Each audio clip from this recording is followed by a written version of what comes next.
London, Russia is preparing to plunge Europe into its worst conflict since World War I, British Prime Minister Boris Johnson has said, warning that any invasion of Ukraine would freeze Moscow out of global finance.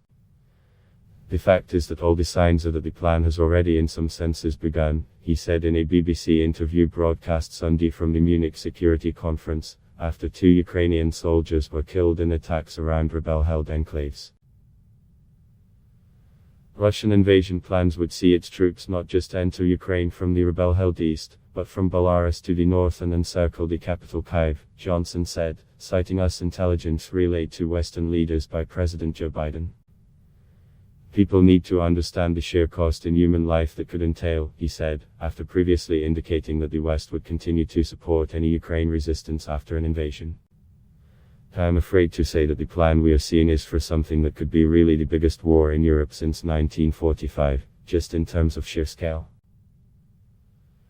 In a speech Saturday to the conference in Germany, Johnson warned that Western sanctions in response to any invasion would make it impossible for President Vladimir Putin's regime to access the City of London's deep capital markets.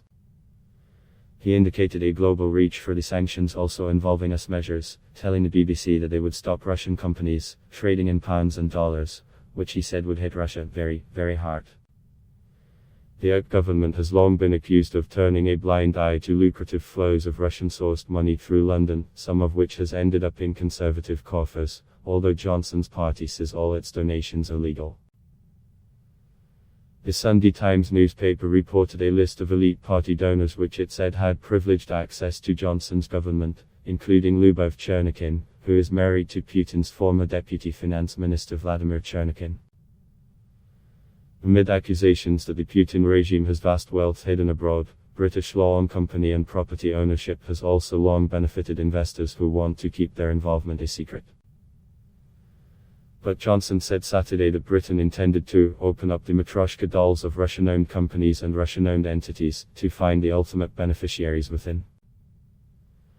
Foreign Secretary Liz Truss meanwhile told the Mail on Sunday newspaper that unless Russia is stopped in Ukraine, Putin would look to turn the clock back to the mid-1990s or even before then, by possibly annexing the Baltic states in the Western Balkans.